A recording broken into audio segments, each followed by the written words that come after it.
네, 매주 금요일에는 여의도 씬으로 여러분들 찾아뵙고 있습니다. 국회 과방위원장 맡고 계신 더불어민주당 최민희 의원님 그리고 김용남 전 의원님 나오셨습니다. 두 분 어서 오십시오. 네, 안녕하세요. 네. 아, 안녕이 잘 안 돼요, 의원님. 그렇죠. 사실 저도 그래요. 안녕이 잘 안 되는 근데 다들 비슷한 심경들이실 것 같습니다. 그래서 기운 내시라고 제가 토종 흑염소 진액 하나 소개하고 지나가겠습니다. 자, 따뜻한 날씨에도 불구하고 몸이 무겁고 피로하시다면 국내산 토종 흑염소 진액 한 포를 추천드립니다. 흑염소에 함유된 불포화 지방산, 철분, 아연 성분이 체내 활력을 회복시키고 건강까지 종합적으로 케어해 드립니다. 증명된 5,000개의 후기가 있다고 하는데요. 한국인 체질에 딱 맞는 한약재로 만든 흑염소 진액. 활력 없던 몸 이제 흑염소 진액으로 기운 차리고 가벼운 봄을 맞이하시기 바랍니다. 자체 개발 필터로 비린 맛도 싹 잡았고 매끄러운 목넘김까지 완벽하게 잡았다고 하는데요. 최근에 올려온 구매 리뷰 말씀드리겠습니다. 5번째 구매했는데 피로 회복에도 좋고 피부도 고와져서 만족합니다. 어머니가 입맛도 없고 매일 피곤하다 하셔서 사드렸는데 입맛도 돌아오고 기운이 생긴다고 하십니다. 이런 말씀 주셨습니다. 웰스앤헬스가 장윤선의 취재 편의점 구독자분들에게만 드리는 추가 혜택이 있습니다. 2박스 구매하시면 1박스 더 드리고요. 여기에 일주일분 7포를 더 추가로 챙겨드립니다. 네이버에서 웰스앤헬스 검색하셔서 후기가 가장 많은 국내산 토종 흑염소 진액을 선택하시고 배송 메시지에 취재 편의점 이렇게 적어주셔야 모든 사은품을 받으실 수 있으십니다. 자, 우리 김용남 의원님은 거의 다 드셨고 최민희 의원님은 지금 카톡 하시더라고. 흑염소? 흑염소. 아, 네. 의원님 왜요? 흑염소 못 드시는구나. 한 번도 안 먹어봐가지고. 아니 근데 흑염소 많이 그- 드시는데? 그 전에 먹던 보약하고 맛이 비슷해요. 의원님이? 예. 어. 왜 어렸을 때 뭐 예, 어머니가 엄마들이 해주시는 해주시던 본여. 한약방 가서 이렇게 재운 예. 보약 달인 거 있잖아요. 네, 네. 그거하고 맛이 아주 비슷해요. 비슷해요. 드실 때 별로 어려움이 없으신 것 네, 같아요. 예, 예. 여하튼 뭐 드시고 싶으시면 드시고 네. 많이 드셔도 됩니다. 저는 대학교 때 그러니까 친정을 떠난 이후로 보약이라는 걸 한 번도 안 먹어봐가지고. 네. 정말요? 어렸을 땐 엄마가 엄마가 다 드셨을 거 아니에요? 그랬는데 네. 뭐봄 되면 가을 되면 근데 1년에 시집간 2번. 이후로는 한 번도 보약이라는 걸 안 먹어봐서 지금 진짜요? 약간, 네. 야 시집가면 엄마 부군께서 한 번도 안 챙겨 주셨어요? 일단 그런 문화가 비타민 문화구나. 예, 집이 예, 맞아요. 서양식이네. 우리는 일단 한약 깔고 시작하는데 그러니까 그래서 지금 제가 보기에 의원님 약간 댁하고 저희 집 좀 비슷하고 저는 의원님 진짜 댁은 역사적인 약간, 순간이에요. 저는. 약간 아메리칸 스타일인가 보다. 이 비타민. 예. 알겠습니다. 똑같네요 한약이랑. 예, 그렇다니까요? 한약 예. 맛이에요. 녹용과 별 차이를 예. 모르는 예, 예. 아, 네. 천천히 잡수세요. 네. 후 불어서. 네. 예. 자, 오늘 똑같은 얘기 계속하게 됩니다. 의원님 3월 14일 얘기했었는데, 네, 오늘설. 예, 네. 지금 저희 그 출연진들이 다 틀렸어요. 앞에 신장식 의원님도 틀렸고, 신장식 의원님은 너무 틀려가지고 가장 많이 많이 많이 틀렸죠. 틀린 분이고 엄청 사과하고 가셨어요. 우리는 비교적 덜 틀린 아니 거의 안 틀렸는데 저는 3월 14일이 가장 유력하다고 봤습니다. 근데 네. 제가 조금 방송사들하고 기자들하고 음. 제 취재 안 하는데 저는 네, 네. 취재하고 오니까 여전히 네. 오늘도 그 가능성을 두고 다들 준비를 한대요. 어디 언론사가? 네. 언론사는 오늘이라고 명토 박아서 다 그렇게. 준비를 했어요. 예, 예. 방송 패널들도 다 짜놓고, 네. 뭐 출연진 다 세팅해놓고 그랬다고 하더라고요. 네. 근데 예전 같은 경우에는요. 예전에는 막 언론사들이 맞았죠. 그런 것도 있어요. 아니 맞추죠. 왜냐하면 선배 우리가 다 이렇게 잡아놨는데 이거 안 하시면 이거 국민적 피해가 됩니다.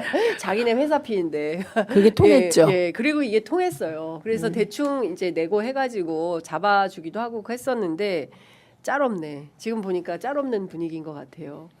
하여튼 의원님, 저는 법조 출신이시니까 예. 이게 3월 17일까지 선고가 안 나면 뭔가 이게 잘못 돌아가고 있는 거 아닌가라는 불안감이 훨씬 커질 것 같아요. 3월 17일은 나와야 되는데 예를 들어서 3월 17일을 넘긴다. 예. 그러면 뭐라고 보시는 겁니까? 뭔가 이게 모종의 이제 모략이 진행되고 있는 거죠. 모략이. 왜냐하면 자 구속 취소 청구를 구속 기소되고 나서 바로 했어요. 네. 윤석열 측에서. 네. 근데 원래 구속 취소 여부는 일주일 안에 결정을 해야 됩니다. 근데 이거 원래. 한 달 이상을 갖고 있었잖아요. 그러네. 거의 40일 가까이 갖고 있었어요. 예. 그때 알아챘어야 돼요. 뭘 어떻게 하려고 뭐가 하는지. 이게 잘못 돌아가고 있구나. 예. 근데 사실 근데 법조가 많은데 근데 어떻게 하네? 구속 취소는 너무 황당한 거라 예. 너무 황당한 그때만 해도 다들 택도 그래. 없는 소리다 그래갖고 신경을 안 썼어. 다들 뭐라고 얘기했냐면 네. 이거 그동안 아무도 안 했던 거고 네. 이거 법원에서 받아들일 리가 없어. 그렇죠. 설령 받아들인다 하더라도 검찰이 즉시한 거에 네. 안 돼 이거 이렇게 얘기하셨어요. 그렇죠. 아니 왜냐면 여태까지 다 그렇게 이루어졌으니까. 그런데 바로 그 기각을 안 하고 오래 갖고 있을 때 눈치를 챘어야 돼요. 이게 뭐가 잘못 돌아가고 있구나 지금. 예. 제가 아주 뼈저리게 느껴요. 그러니까 수십 년 동안 해왔던 거를 당연하다고 여기면 안 되는 사건이야 이게.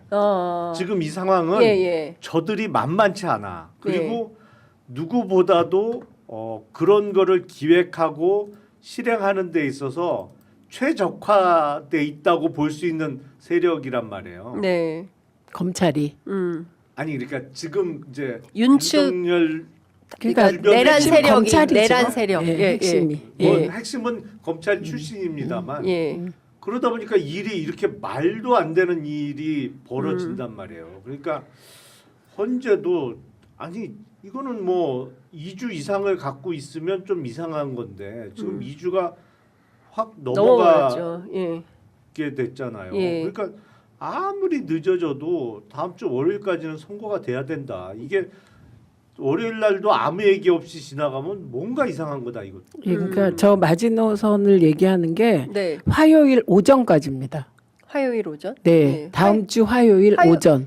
그런데 이제 그 박성재 법무장관에 대한 오후예요. 오후. 심리가 오후니까 예. 화요일 오전에 오전까지 하고 선고를 하고 만약에 선고를 하면 네. 그냥 저런 검찰로 추정되는 혹은 윤석열의 마지막 남은 친위 세력의 제2 쿠데타. 저는 사실은 구속 취소 결정과 검찰의 즉시 항고 포기가 제2의 검찰발 쿠데타로 규정을 해야 되는 거다라고 봐요. 네, 사법 쿠데타로 다들 얘기를 예, 하세요. 그렇게 하긴 봐요. 그렇죠. 아니 예, 그걸 일차. 초기에 그렇게 규정하고 대응해야 된다는 거였죠. 네. 근데 사실 당황해서 그런 대응 기조가 못했죠. 못했다는 게 반성이 이제 좀 됩니다. 네. 그런데 3월 17일 18일이죠. 그게 화요일이 네. 3월 18일 오전까지 선고를 하면 제압된 거고.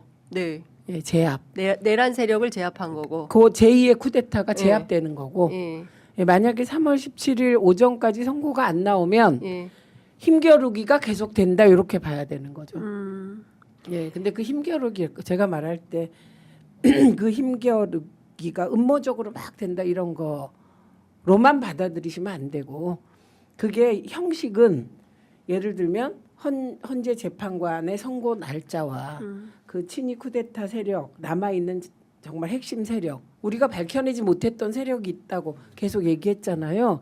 그래서 그 용산 비서실은 아무도 들여다보질 못했다.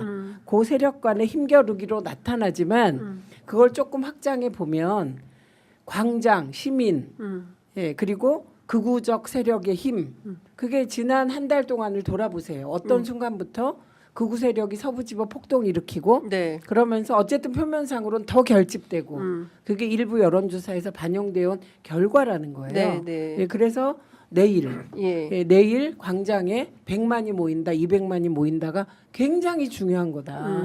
그리고 이 지점에 있어서 민주당 내부에서도 반성이 크게 있었습니다. 정말 일부가 이제는 이제 촛불 집회에 막 나가기보다는 뭔가 차분하게 제도적 정비를 해야 되지 않나는 주장도 있었어요. 예, 근데 그게 뭐 다수가 반대했기 때문에 그 네. 흐름에 광장과 결합하지 않으면 제도가 의미가 없다. 이게 네. 다수여서 기조는 유지됐지만 결합도가 좀 떨어졌었잖아요. 네. 그런데 다시 결합하게 된 것도 구속 취소 결정으로 인한 예, 그 윤석열 석방으로 인한 그 예방 주사 맞은 것처럼 정신이 번쩍 들었던 것이거든요. 예방 주사라고 하기에는 조금 충격이 너무 큰 것 같고 그렇죠. 뭐 한 방 세게 얻어 맞은 거죠. 뒤통수를 네. 진짜 아, 제대로 그것도 맞은 거죠. 뒤통수라는 표현도 퍽치기. 아니고. 퍽치기 당한 거예요. 퍽치기. 예, 근데 그렇죠. 제가 그 전부터 드는 의문이 국힘 쪽의 움직임이에요. 왜냐하면 정말 촉이 빠르고 그리고 자신의 이해관계에 따라서는 언제든지 돌변이 가능한 사람들이 많거든요. 네. 예를 들어서 그렇게 찐박 중에 찐박을 스스로 자임하고 뭐 그렇게 박근혜 대통령 없으면 곧 나라가 망하고 자기도 죽을 것 같이 떠들던 사람들이 2016년 17년도에 확 배반했죠. 네, 그런 사람이 돌아섰죠. 한둘이냐고 까놓고 얘기해서 뒤로 숨거나 아니면 태도 확 변한 사람들이.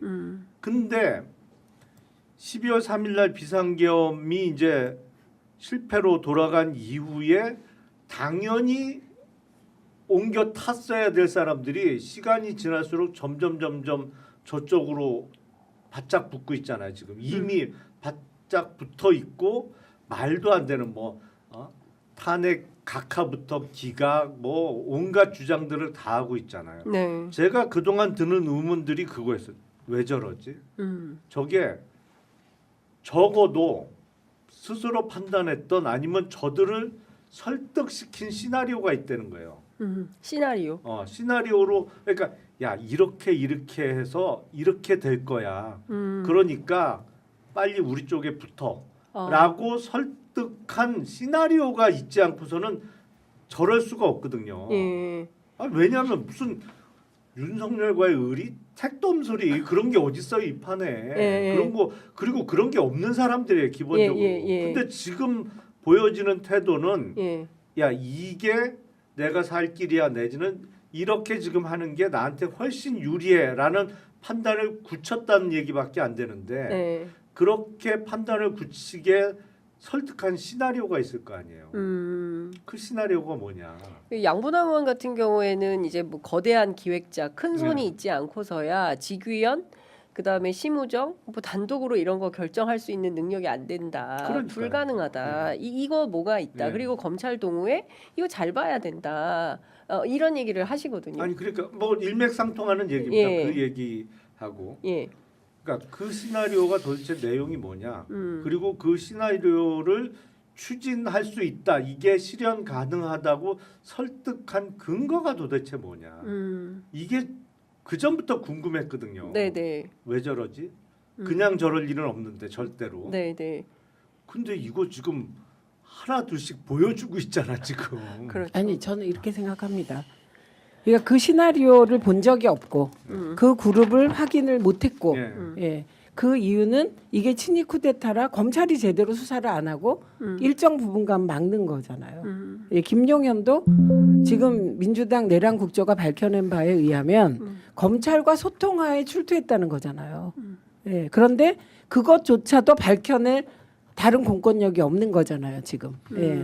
그리고 그래서 우리가 못 들어간 게 이 기획자가 누구냐 얘기는 많이 나왔는데 네. 지금도 우리가 그게 누구냐고 말을 못 하잖아요. 다만 드러난 바로는 경호처, 그죠? 경호처의 경호처 세력, 그다음에 김건희 세력, 그다음에 김태효 세력 그렇게 추측하는 거잖아요. 근데 이런 공작을 과거에 박근혜 때나 등등은 사실은 김기춘 비서실장이 다 했다고 보는 거예요. 그때는. 그리고 우병우 등등이 나왔는데 지금은 그 부분이 안 잡힌다 동의하고요. 그래서 계속 얘기가 나왔고요. 그 얘기는. 그러나 그럼에도 불구하고 그런 시나리오가 있을 것이다. 근데 접근이 안 되는 그 시나리오를 가지고 판단을 하기는 어렵다고 보는 거예요. 불안감이 증폭되는데 네. 그 말 안 해도 불안은 증폭되고 있는 거잖아요. 그래서 일단은 저는 화요일 오전까지 헌재가 선고하면 그건 그 아까 얘기했던 어쨌든 제2의 쿠데타가 제압되는 겁니다. 아니, 그러니까 헌재에 거의 뭐 의하여. 17일 그때 제가 얘기한 거나 18일 저는 18일 오전까지 비슷한 시점이긴 한데 그렇게 봅니다. 그거 넘기면 이상한 그리고 저는 솔직히 나경원이나 권성동의 저런 행태에 대하여 그들의 의미는 정치인으로서 이해해요. 왜냐? 저들은 2017년에 박근혜가 탄핵되고 한번 조직이 깨지는 경험을 했어요. 재건이 어려운. 그래서 그때 경험 중에 하나가 저들은 공개적으로 배반하면 유승민 된다 이거. 그래서 지금 한동훈이 뭐 해보려 그래도 안 되잖아요. 예, 요거 경험 하나 하고 다른 하나는 핵심 코어 세력이 있어야 재건된다. 이 두 개라고 봐요. 그래서 정치인들이 그 시나리오에 설득당했다. 이 부분은 확인을 못하니까. 그럴 수도 있고 아닐 수도 있는데 일반적인 정치의 법칙에서 지금 극우 세력하고 손잡지 않으면 저들은 분해되는 거예요. 공중분해. 예. 그래서 취하는 행태다. 이건 50%는 이건 맞는 현실이다. 이렇게 봐요. 근데 이런 거죠. 지금 보면 뭐 전한길 같은 사람을 국회로 초청해서 국민 저항권 운운하고 이런 게 평범한 상식을 가진 시민들 입장에서는 너무 기가 막히고 말도 안 되고 그러니까 이제 좀 이따 저희가 갤럽 조사 말씀드리겠지만 중도 여론은 이미 끝나고 네. 떠났어요. 이제 네. 그럼에도 불구하고 저렇게 극우의 끄트머리를 붙잡고 버티는 이유는 이 세력이 돌아올 수 있다는 확신과 어떤 완벽한 시나리오를 제공해주고 자 봐봐 내가 이렇게 할 거니까 이 말이 맞아 이렇게 돌아갈 거야 라고 해서 이 사람들도 그게 타당하지 않으면 움직이지 않을 텐데 실제로 그 가능성이 있다고 생각하니까 저 앞에 나와가지고 막 한남동에도 가고 뭐 저 헌법재판소 앞에 가서 항의하고 대검에 가서 기자회견하고 뭐 이렇게 한다는 거잖아요, 의원님. 그렇죠. 사실은 뭐 국회의원들이 어떤 그 대권 재창출보다 제일 관심 있는 것은 자기 자신들의 선거죠. 재선이고 그렇기 때문에 당권이 더 중요한 거는 알겠는데 네.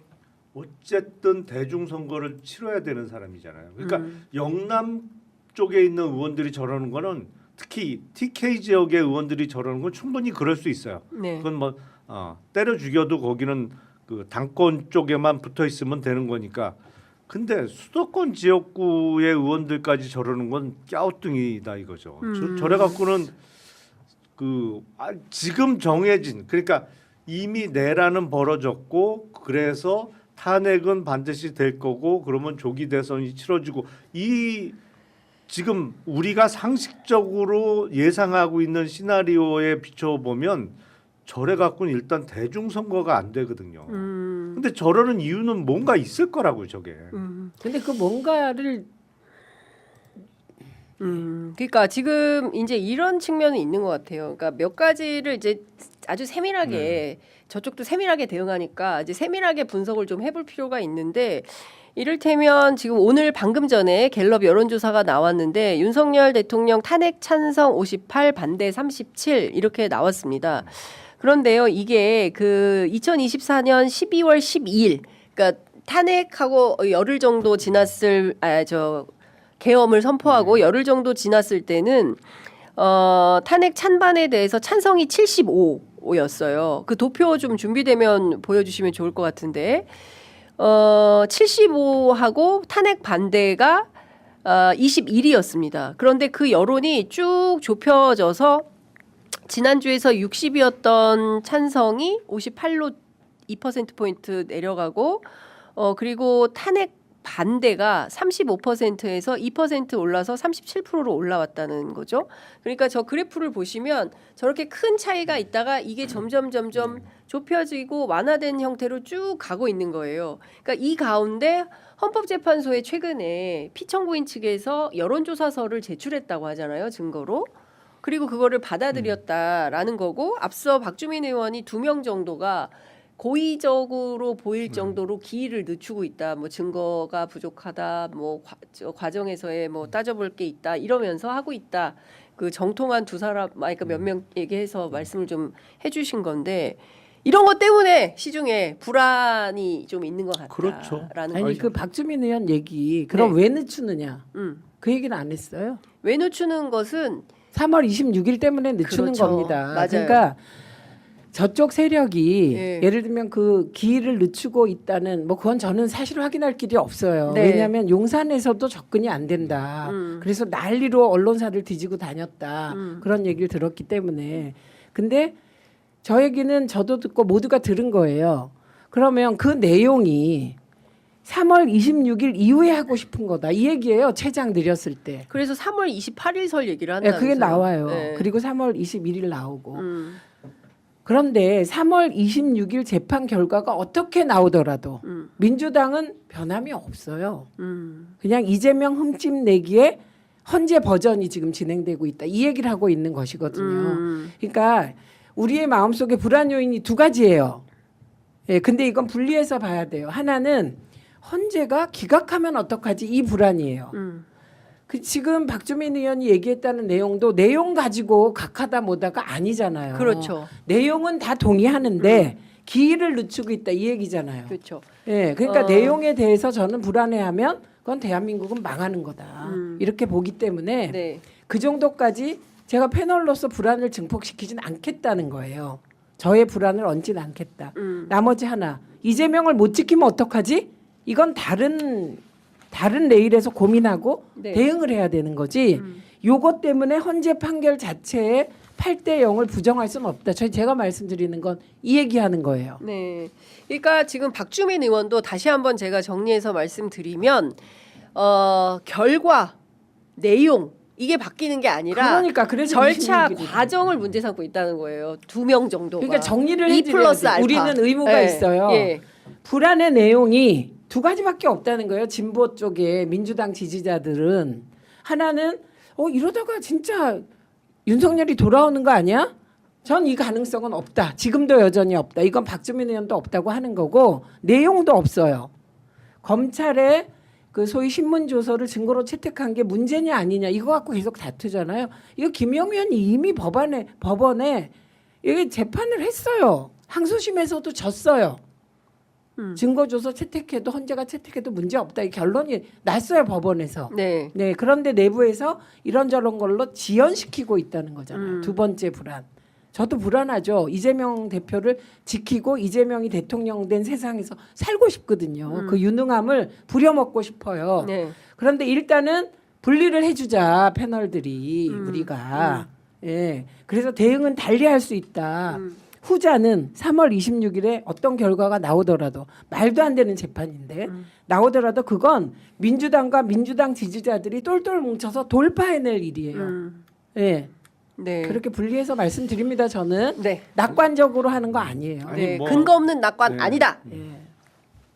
지금 윤석열이 구속 취소돼서 석방된 거는 순전히 절차 과정상의 문제를 삼아 갖고 이렇게 된 겁니다. 그렇죠. 본안에 대한 판단은 전혀 없었어요. 그러니까 이게 내란 수계가 유죄야 무죄야는 전혀 판단된 바가 없어요. 다만 수사에서 기소까지 간 그 절차와 과정상의 문제점을 트집 잡아갖고 문제가 있다고 트집을 잡아갖고 이렇게 풀어준 나와 거죠. 있는 거예요. 예. 그러니까 사실은 헌재에서 이루어지고 있는 탄핵 심판과 관련해서도 이게 탄핵 사유가 안 된다고 주장할 수 있는 재판관은 한 명도 없다고 봐요. 저는 네. 이걸 어느 재판관이 이거 뭐 대통령이 비상계엄 선포권을 갖고 있어서 하시라도 할 수 있는 거야라고 정신 나간 소리 할 사람은 없을 거예요. 걱정되는 건 다 절차 과정상의 어떤 트집을 잡을까봐 걱정하는 거예요. 그러니까 예. 어쨌든 지금 형사 재판도 그렇고 탄핵 심판도 그렇고 본안과 관련해서는 시비 못 걸어요. 절대로. 다 절차 갖고 시비 거는 거예요 지금. 그러니까 제가 분리를 해드린 거예요. 불안은 이게 막연하게 불안하다 이렇게 두면 더 불안해지니까. 그러니까 그래서, 이렇게 나눠서 나눠서 딱 좀 생각하면 구분해서 생각하자. 3월 26일 넣으면 사안은 굉장히 명징해져요. 예. 이재명이 너무 강력한 대안이니까 네. 그냥 놔두면 저는 압도적으로 이재명 대표가 되는 분위기라 계속 이재명 대표만 흔들잖아요. 근데 저쪽이. 헌법재판소는 그 윤석열 내란에 대해서 중심을 잡고 그 탄핵 심판을 해야지 이재명의 재판까지 생각하고 대선판이 어떻게 될 것까지 생각을 해가지고 탄핵 심판을 하는 게 맞나요? 지금 아니, 말도 안 되는 거죠. 네? 저 그걸 이거 말이 안 자체가 그러니까 그걸 고려한다고 하면 그게 잘못된 그게 거예요. 정치행위 아닌가요? 네, 저는 그렇죠. 그거 그건 자체가 말이 안 말이 돼요. 안 되는 그런데 건데. 보세요. 그래서 늘 이걸 생각해요. 뭐냐면 두 명이 그러고 있다. 박주민 의원 말을 저는 100%는 신뢰하지 않아요. 개연성을 얘기하는 거예요. 왜냐하면 진짜 철통 보안이라니까요. 그럴 개연성이 있다. 네. 그러면 우리 그 소위 이러면 안 돼 헌재는 원칙대로 가야 돼 이런 힘은 없나요? 그러니까 제 말은 윤석열이 쿠데타를 기획했잖아요. 네. 성공해야 되잖아요. 네. 원래 친이 쿠데타 실패하잖아요. 예. 그러니까 의원님이 걱정하시는 기획을 누군가 짝 짜는데 예. 그 시나리오는 제가 보기에는 여러 가지를 고려할 때 그게 성공할 가능성보다는 실패할 가능성이 높다. 이건 막연한 얘기잖아요. 근데 3월 26일을 딱 놓고 보면 최대한 늦춰봐야 3월 28일이라는 얘기 말씀을 드리는 거예요. 그러면 의원님은 3월 28일 할 수도 있다고 보세요? 저는 그 판단을 3월 18일 오전에 하나 안 하나 그때까지 그러니까 3월 18일 오전에 안 하면 3월 28일 안 하면 그때까지도 늘어질 수 늘어질 수 있다고 있다. 봅니다. 그럼 정말 비상이 걸리겠죠. 그러나 그렇더라도 내용은 변하지 않는다. 이 말씀을 드려서 50%는 사실 안심이 아니라 팩트를 얘기해야죠. 그러면 솔직히 그러면 만약에 그게 그 가능성이 높다고 한다면 헌재도 정치를 하고 있는 거 아닙니까? 아니 그건 네? 아니 헌재 전체라고 하면 안 되지. 아니 헌재가 정치를 하고 있다. 사실상 그건 해야 정당에서나 되는 일이지. 할 수 있는 일이죠. 예. 사실은 헌법재판소 그러면 안 되는 거지 그렇죠. 않습니까? 헌법재판소가 아니 그러면 그러니까 안 되지. 더 얘기를 안 하고 3월 18일 오전까지 보자 이런 말씀을 드리는 겁니다. 예.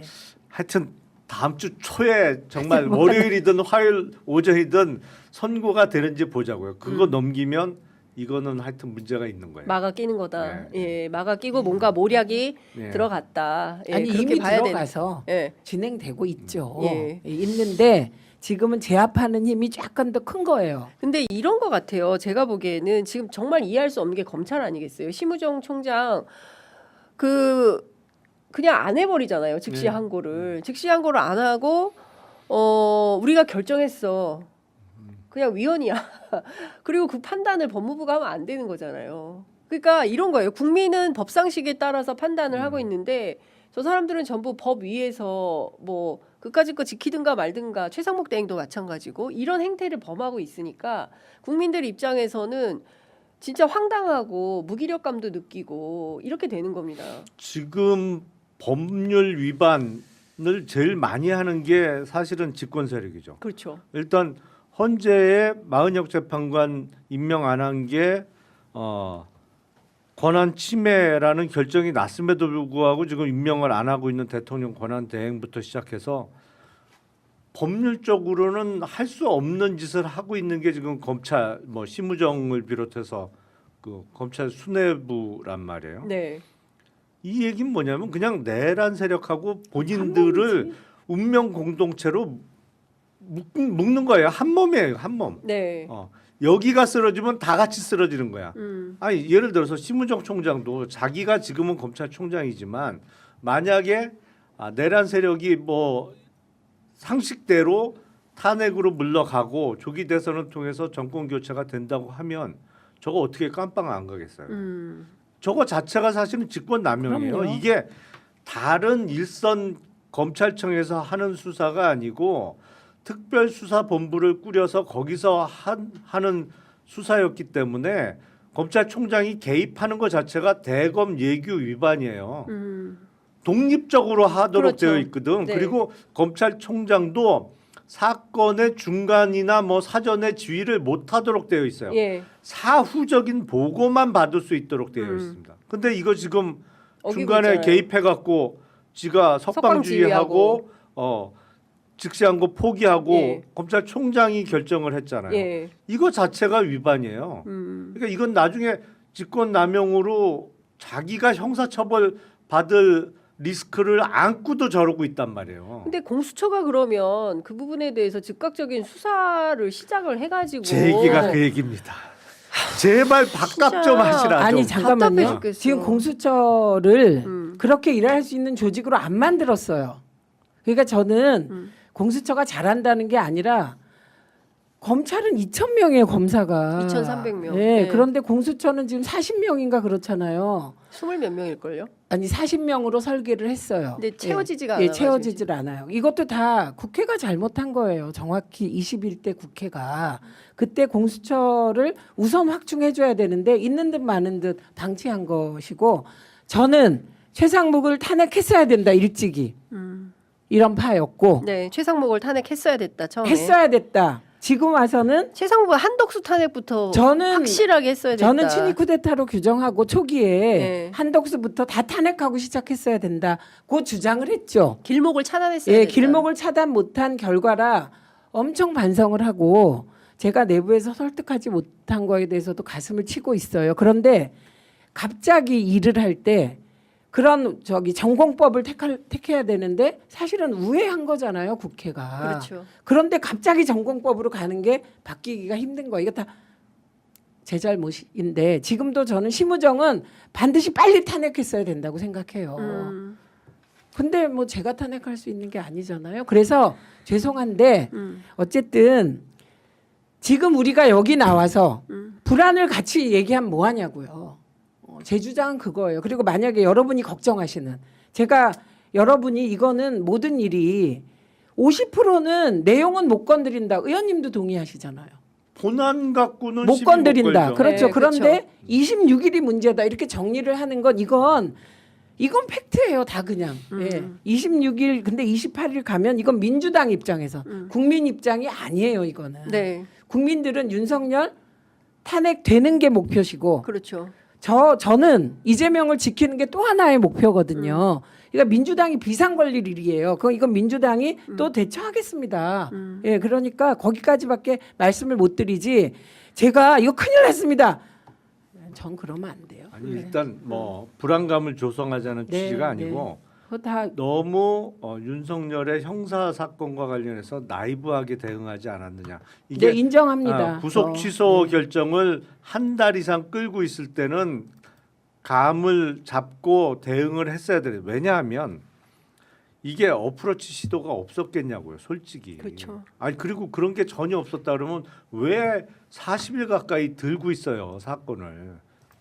그런 의미고 그리고 공수처하고 검찰하고 검사 숫자는 뭐 100분의 1에 불과합니다만 사실은 검찰은 그 2,300명 검사가 1년에 수십만 건을 처리하는 거고 공수처는 5건 해요. 그러니까 뭐 그렇게 따지면 사실은 이럴 때 공수처가 기관으로서의 효용성을 보여줘야 되는 거예요. 그러니까 그건 뭐 검사 숫자가 적다? 그만큼 처리하는 사건 수도 매우 적잖아요. 그러니까 이럴 때 나서야지 본인들이 밥값을 한다는 걸 증명을 해야 된다는 측면에서 이게 좀 해야 우리들이 된다는 입장이 거고. 바뀐 것 같은데 네. 제가 공수처를 옹호할 아무 이유가 없습니다. 조건을 얘기하는 건데 그동안에 한번 생각해 보세요.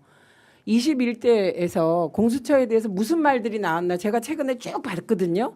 여도 야도 공수처 두들기기만 한 거예요. 그러다 갑자기 이 상황이 오니까 공수처 왜 일하네. 그래서 제가 어저께 우리 보좌관한테 안 돼. 공수처 검사를 200명쯤 늘리는 법안 내. 이건 안 되겠다. 내 양심의 소리가 공수처 키워주는 법안이라도 하나 내야 되겠다. 그동안에 의원님도 한번 찾아보세요. 이제 찾아봤더니. 아니 그런데 그동안에도 공수처가 1년에 예산 200억씩은 썼습니다. 그뭐 20여 명의 검사가 네.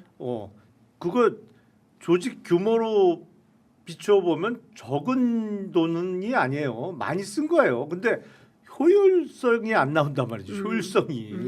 그러니까 그러니까 김용남 의원님은 검사 출신임을 감안하고 들어주십시오.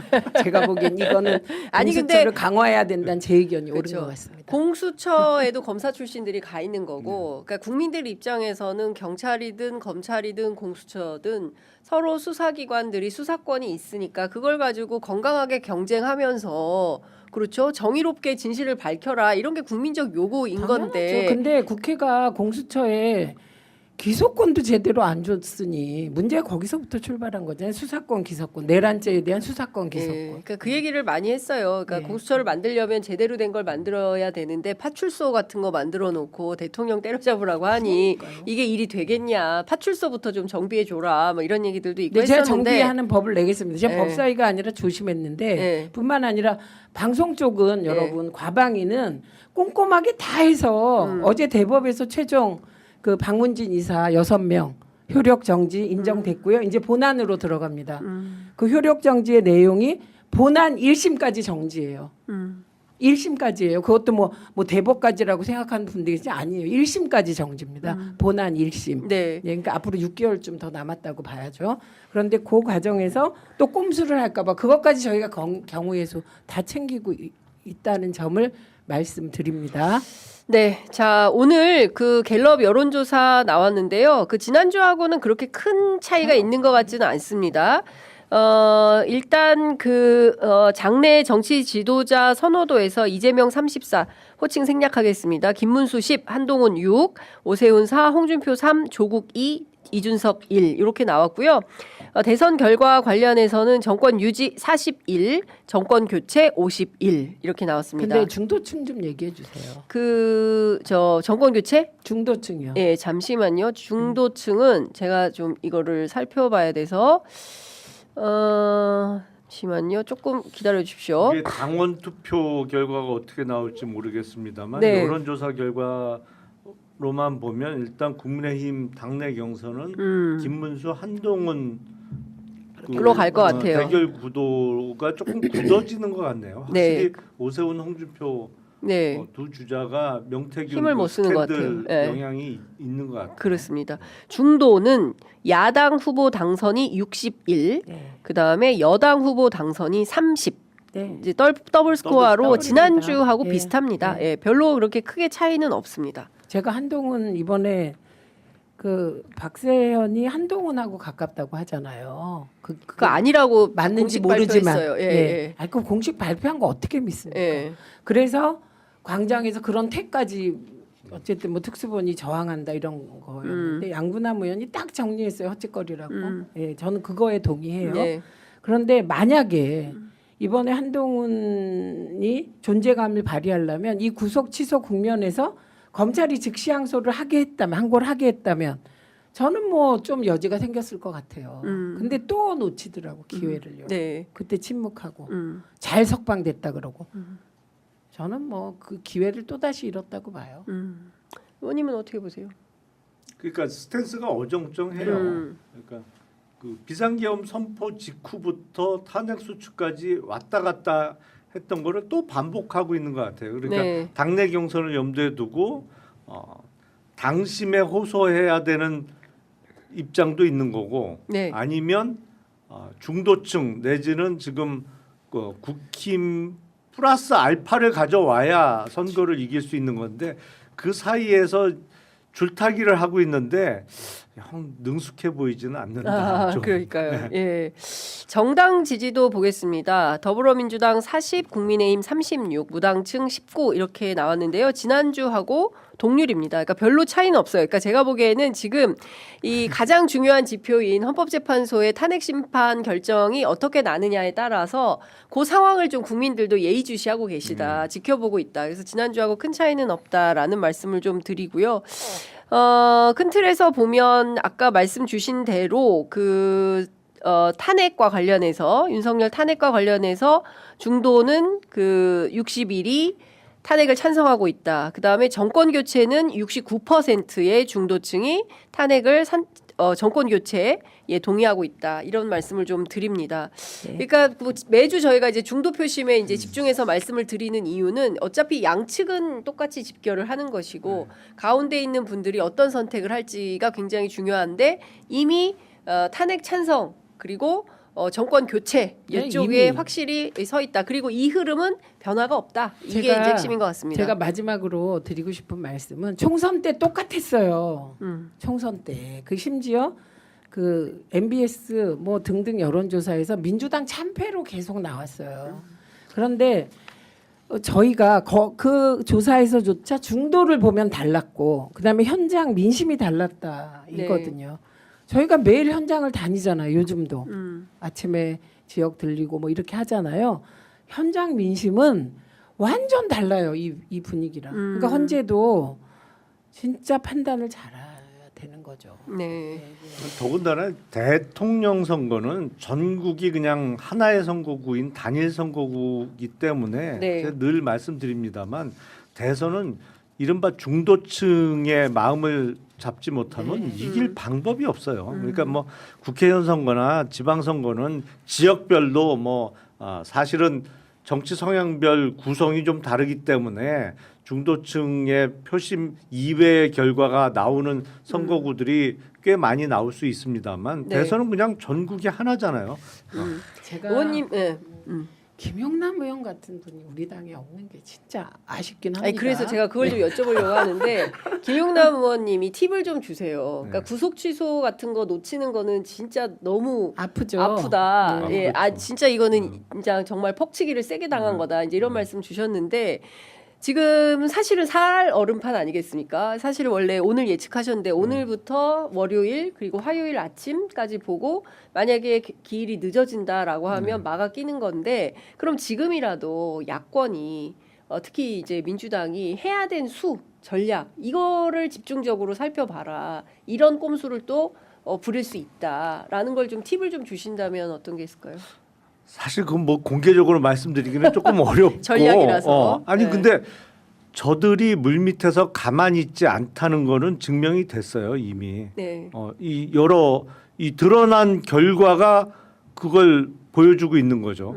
그러니까 물밑 작업 플러스 사실은 2017년 탄핵하고 지금의 탄핵을 비교하면 탄핵 사유라는 측면에서 보면 2017년보다 훨씬 빠르고 쉽게 가야 되는 탄핵입니다. 네. 근데 거꾸로 가고 있어요. 지금 2017년은 쉽게 갔고 지금은 어렵게 가고 있단 말이에요. 근데 다른 점을 찾아보면 2017년도에는 뭐 이른바 보여지는 힘이 압도적이었어요. 네. 그러니까 탄핵 찬성의 여론이라든지 아니면 어떤 광장의 힘에서 압도적이었어요. 탄핵 찬성 쪽이. 그러다 보니까 헌재 재판관들도 탄핵 사유별로 따져보면 갸우뚱 할 수 있는 탄핵 사유가 꽤 있었음에도 불구하고 8대 0이 나왔단 말이에요. 네. 지금은 광장에서 보여지는 힘이라는 측면에서는 비둥비둥하거나 아니면 저쪽이 조금 더 저쪽이 나온다. 더 세 보여. 네. 좀 더 나온다 뭐 이런 거죠. 헌법재판관들이 그냥 공중에 떠 있는 사람들이 아닙니다. 매일 우리하고 같이 비슷한 길로 출퇴근하고 뭐 비슷한 식당에서 뉴스들. 밥도 먹고 비슷한 뉴스 보고 그러니까 이런 그 소비 생활도 비슷하게 하는 사람들이에요. 절대로 여론에서 자유롭지 않아요. 네. 네, 제가 근데 지난 주말 집회만 봐도 희한하게 별로 사람들이 많이 안 모여요. 탄핵 찬성 집회에 생각보다 적더라고. 이거 이제 우리 토론 많이 있어요. 네네네. 저 토론의 명수라 저래요. 제가 이제 과거로 돌아가서 한번 하나하나 짚어볼게요. 그 이유를. 그러니까 저렇게 뭉뚱그려서 얘기할 때 불안하기도 하고 이러실 거예요. 근데 구체적으로 왜 그런지를 짚어드릴게요. 첫째는 박근혜는 친위 쿠데타를 일으켜서 시작한 게 아니에요. 예, 그리고 그때는 결정적으로 조선일보 송희영 때문에 조선일보가 어떤 순간 확 참전했어요. 탄핵 찬성에. 예, 지금 뭐 여론이 일방적이죠. 예, 그리고 박근혜가 굴복했어요. 내가 이러려고 대통령 됐나 자괴감. 그 말로 그냥 판이 끝나서 박근혜를 보호해야 될 이유가 없어진 거예요. 그런데 지금은 친위 쿠데타예요. 예, 윤석열이 임명한 자들이 공권력을 다 장악하고 있어요. 이래서 우리 모두 힘든 거예요. 그런데 탄핵 사유가 너무 명백하니까 국민들이 방송으로 다 봤잖아요. 네. 국회 침탈과 선관위 침탈을. 그러니까 우리 쪽 지지자들 상당수는 아직도 지금 막 불안해하신 분들은 적극적이고 능동적인 참여자고 많은 분들은 그냥 가서 얘기해 보면 그냥 무슨 짓을 해도 이건 탄핵이야 이렇게 생각을 해요. 왜냐하면 사유가 너무 명백하니까. 네. 예, 그렇게 생각을 하니까 결집도가 떨어졌어요. 오히려 평일 집회에 엄청 나오세요. 요즘 구속 취소된 다음에. 네. 예, 왜냐하면 토요일까지 아직 구속 취소 아니 석방이 오늘이 안- 마지막에 24시. 아니 그게 아니고 네. 그때까지 석방이 안 됐을 때요. 지난주 집회에. 예. 그런데 그 이후에 석방되고 나서 음. 안 나오시던 분들도 막 나와요. 능동화되기 시작해서 내일 봐야 되는 거죠. 내일 얼마나 나올지. 그다음에 헌재 재판관님들도 분석을 하셔야 돼요. 그러면 탄핵 반대 집회에 나오는 구성원이 누군가? 교회입니다. 교회. 예, 오히려 이 대목에서 저는 헌재 재판관들이 개신교 신자가 누가 있지? 이걸 보고 있는데 영향을 받는다면 그런 거거든요. 네. 교계의 영향을 받을 예, 수 그래서 있다. 박근혜 집회 땐 교계가 지금처럼 똘똘 뭉치지 않았어요. 그때 정광훈의 존재가 있기는 했었어요. 했는데 미미했어요. 예. 근데 점점점 커져온 거죠. 예. 이 세력을. 그러니까 네. 이건 과제예요. 우리의. 음. 그러니까 이유들이 다 있는 거예요. 음. 그런데 그러니까 막연하게 더 많았다 숫자가. 근데 그 뒤에는 여러 얘기들이 있어요. 그 극우 집회에 나오는 사람들은 그냥 알바래 이런 얘기도 있고 등등. 그래서 평일에는 나오질 않아요. 예, 여기- 알바라서. 아니 어쨌든 예. 그 이유도 분석을 해야 된다는 네. 거예요. 그러니까 그래서 이런 요인들 때문인데 저보고 낙관적이다 뭐 욕하시는 건 저는 상관없습니다. 낙관적일 수밖에 없어요. 저는 왜 죽을 고비를 여러 번 넘긴 세대이기 때문에 민주화 운동하다가 그런데 종합적으로 보면 큰 흐름이 있잖아요. 그런데 그 흐름 속에 구속 취소라는 엄청 큰 폭탄이 던져진 거예요. 네. 근데 이게 그럼 그 대화를 거슬릴 수 있냐? 그렇게 안 본다는 거예요. 이건 나중에 보자고요. 네. 윤석열이 돌아오나 안 돌아오냐? 못 돌아옵니다. 아니 네. 못 돌아오는 게 사실은 상식이죠. 그렇죠. 아니 못 돌아옵니다. 아니, 이거. 그러니까 예, 안 그러면 그 이후의 택 돌아온다면 너무 단순해요. 이후의 택. 근데 말할 필요도 없는 거예요. 그럼 그 이후의 잠깐만요. 택은. 의원님은 돌아올 돌아온다고 수도 보시는 있다고 거예요? 보시는 거예요. 아니 그러니까 그 리스크가 돌아올 있다는 수도 거죠. 리스크가 있다. 왜냐하면 예. 우리가 아니 저렇게 구속 취소가 될 취소돼서 줄은 버젓이 몰랐으니까. 한남동 공간으로 들어갈 거라고 누가 못했죠. 상상이나 예. 했어요. 근데 되잖아 이게. 그러니까 아니 상식인데 지금 상식이 깨지고 있기 때문에 긴장해야 되고 가만히 있으면 안 된다. 가만히 있지 그러니까 않아요. 근데 저들은 네. 분명히 훨씬 더 열심히 하고 있다. 그릇된 길이지만 열심히 하고 있다. 어쨌든. 아니, 제가 말씀을 못 드리지만 네. 여러분이 이재명 대표가 돼서 생각해 보세요. 어떤 길로 지금까지 왔나? 이재명 대표 사법적으로 죽이려고 별짓을 다 해서 아니 물리적으로도 그랬잖아요. 일단 재판이 이렇게 진행됐죠. 네. 악마화 시키고 마녀 사냥했는데도 지금 부동의 일이잖아요. 네. 그것도 압도적인 3배 차이. 그렇게 왔지. 그다음에 그것도 안 되니까 실제로 정치 테러로 죽을 뻔했어요. 지금 가장 열심히 움직이고 있는 게 누굴까요? 저희가 그냥 너무 당연해서 말을 안 하는 거예요. 왜 저들의 움직임은 보일까? 뒤집으려고 하니까. 판을 엎으려고 네, 하니까. 판을 엎으려고 하니까 그런 거죠. 예. 그리고 조선일보가 무엇 때문인지 저러고 있는데 진짜 제가 조선일보하고 평생 싸워온 거 아닙니까? 예. 제가 잠깐 방송장악 저지하느라고 지금 이러고 있는데 네. 조선일보는 네. 그러시다가 바람과 함께 사라질 수 있어요. 그렇게 지금 이 상황에서 조선일보가 플레이를 하고 있어요? 아니요. 지금 논조 보세요. 어제 신미가 그러더만 네. 신미 처장이 예. 조선일보와 TV조선이 쿠데타 세력에 동조하고 있다. 예. 그래서 윤석열 석방의 한 축이다. 이렇게 민원연 사무처장이 얘기했거든요. 그러나 네. 할 만큼 다 합니다. 다 민주당도 할 만큼 다 다 하고 있고 합니다. 이재명 대표도 할 만큼 다 하고 있다. 그러니까 하고 있을 지금 것이다. 하고 있을 것이다. 아니 그런데 저는 너무 당연해요. 그러니까 이재명 대표도 당연하죠. 이 땅에 살기 위하여 그죠? 분투를 하고 계시는 거고 윤석열도 다시 감옥에 가지 않기 위하여 그렇지 않을까요? 52일 동안 뭐 잠을 많이 잤더니 더 건강해졌다. 뭐 감옥도 한번 가면 배우는 게 많다. 좀 더 뭐 배워야 되는 거 성경을 아니에요? 읽었다. 뭐 이런 주장을 하지만 다시 가고 싶지 않을 거예요. 거짓말이죠. 무슨 그렇죠. 성경을 읽어요. 그러니까 이게 이쪽도 또 그리고 사실은 이 판이 뒤집어지면 대한민국 전체가 못 살게 되는 겁니다. 그렇지 않습니까? 아니 계엄 세력 아무 때나 계엄을 일으킬 거 아니겠어요? 아무 때나 사람 잡아가다가 고문하지 않겠어요? 그런 나라에서 우리는 살 수가 없잖아요. 그렇기 때문에 이건 진짜 명운을 건 한판 승부. 그러니까 그 여러분이 이제 패널들이 나와서 무슨 얘기를 하고 막 하잖아요. 네. 근데 민주당이 대응을 잘못했을 수는 있어요. 예. 그러나 잘못했는데 그냥 널브러져 있지 않다. 이건 너무 확실하지 않겠어요? 네. 네. 아니 그렇죠. 예.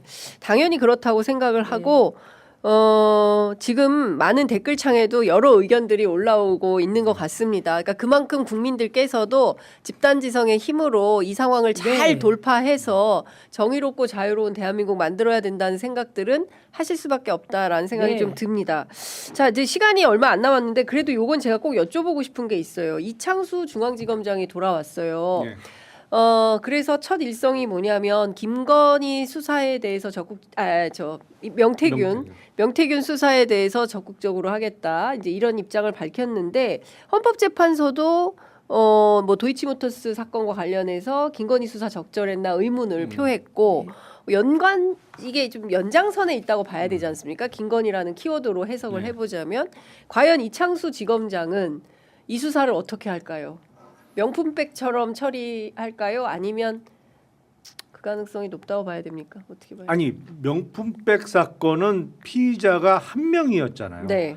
그러니까 그 피의자에 대해서 단죄를 하느냐 마느냐의 그 두 가지 선택지밖에 없었던 건데 당연히 단죄를 안 하는 쪽으로 결론을 냈던 거고 네. 명태균 사건의 특징은 관련자가 많아요. 일단 가장 핵심 피의자는 김건희가 돼야 되는데 지금 쑥 빠져 있잖아요. 그렇죠. 그리고 정치인들이 전면에 지금 나서고 있죠. 나와 있단 네. 말이에요. 그러니까 이건 선택지가 많기 때문에 선택지 중에 일부에 대해서는 수사 성과를 얼마든지 낼 수 있어요. 그리고 그 일부에 대한 수사 성과를 내는 게 어떤 면에서는 정치적인 목적에 부합할 수도 있어요. 아, 그렇잖아요. 네. 예, 이를테면 오세훈, 홍준표 이런 사람들. 아니 그러니까 거기를 제거하는 게 예. 오히려 더 자기들에게는 이익이 된다고 판단할 수 있는. 그러니까 이게 선택지가 딱 한 사람에 대한 기소 불기소가 아니라 다양한 조합이 가능한 선택지가 있는 사건이기 때문에 수사 성과를 뭐라도 내겠죠. 하지만 그게 다가 아닐 수밖에 없어요. 네. 그러니까 왜냐하면 이건 선택적으로 수사를 할 거기 때문에. 네. 그러니까 만약에 공명정대하게 수사를 한다고 하면 사실 명태균 게이트라는 거는 김건희의 공천 개입 의혹으로 시작된 사건이기 때문에 거기가 첫 번째 타겟이 돼야 되는데 지금 첫 번째는커녕 아예 타겟으로 등장도 안 하고 있단 말이에요. 그렇죠. 그러니까 이창수 검사장이 하는 수사는 성과는 내되 그게 다는 절대 아니다. 그러니까 이거 나중에 누군가는 이른바 설거지를 깨끗하게 해야 되는 부분이 남을 수밖에 없는 수사죠. 네, 오늘 최상목이 거부권 행사를 했어요. 네. 네. 근데 명태균 특검법. 예, 방통위법은 안 했더라고. 그래요? 내용이 너무 어려워서 그랬나? 어려운 게 아니라 퍼펙트해서. 아니 퍼펙트가 아니라 너무 상식적이에요. 네. 절대 3인 5분 이상 돼야 된다. 5분의 3. 방통위원 국회가 추천하면 30일 이내 네. 임명해라 이런 네. 거예요. 그러니까 네. 그건 안 했더라고. 그거는 반헌법적이지 않나 봐요. 그러면서 뭐라고 했냐 마지막에 이 특검법은 거부하지만 이 사건에 대해서 검찰이 제대로 수사해라 이렇게 얘기를 했어요. 그런데 이 명태균 특검법은 지금 말씀하시는 대로 갈 게 뻔하고 이거는 차기 정권에서 반드시 특검하게 된다. 네, 김건희 특검 하게 된다고 봐요. 저는. 네. 기회는 또 있다. 그다음에 또 하나 네. 지금 어제 4건의 탄핵 심판이 기각돼서 뭐 걱정하십니다만 일관된 메시지가 있어요. 헌재. 이진숙은 그냥 보세요. 이진숙은 4대 4였다고. 나머지 다 8대 0인데. 네. 그러니까 이진숙이 얼마나 쟁점이 큰 쟁점인지 알 수 있고요. 그때도 헌재가 헌법 질서를 소화하기 위한 탄핵 의결이었다. 이렇게 분명히 했어요. 국회의 탄핵권 남발이 아니다. 네. 이번에도 그걸 분명히 했어요. 국회의 탄핵 남용이 아니다. 이렇게. 네. 사실은 여러 가지 논의가 있고 최상목 탄핵이나 초기에 논의할 때 그리고 심우정 탄핵 때 탄핵을 남발하면 보수 언론이 또 탄핵 이렇게 쓸 것이다. 이런 반론들이 내부에 있었는데 저 되게 웃긴다고 봤어요. 왜냐하면 헌재는 지금 논의는 전부 헌재 인용하는데 도움이 되느냐 안 되느냐 논의하잖아요. 헌재는 국회가 탄핵을 법적 절차에 따라 하는 거에 대해서 부정적이지 않아요. 왠지 아세요? 근본적으로 그건 헌재의 권위를 인정하는 거거든요. 네. 그리고 지금 다 기각되니까 윤석열도 기각된다 이런 단순 논리로 막 걱정하시는 분들이 있는데 생각해 보세요.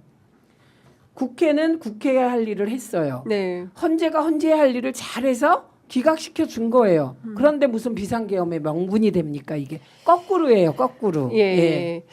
자, 어쨌든 8번째 거부권 행사를 최상목 대행도 했습니다. 예, 윤석열 대통령에 이어서 대행도 거부권 행사를 지금 계속 하고 있는 건데 국민들이 요구하고 있는 부분에 대해서 참 이분도 지금 법을 위반하고 있는 거잖아요. 근데 그런 거를 하나도 두려워하지 않는 것 같습니다. 아니 두 가지 심리라니까 의원님이 얘기한 그런 막장 시나리오가 있다면 막장 지들끼리 시나리오. 마지막 저는 그건 마지막 이상한 예. 결사가 있다면 그거에 기대고 있는 거고 예. 다른 나라는 이판 사판이죠. 이판사판. 아니, 예. 그러니까 뭐 이게 거의 심리적으로는 청명해 주구나 한식에 한식에 주구나 뭐 죽는 건 마찬가지다. 에라 모르겠다 그리고 내친 걸음이다 하고 있는 것 같아요. 네, 법무부가 지금 속보가 나왔는데요. 명태균 특검법 수사 대상이 불명확하다, 인권 침해 우려가 있다 이런 입장을 밝혔네요. 아 거부권 행사의 이유를 보충한 거거든요. 그러니까 그런 것 같은데요. 법무부에서. 근데 김건희- 참 그렇습니다. 내란 예. 특검 같은 경우도요. 예.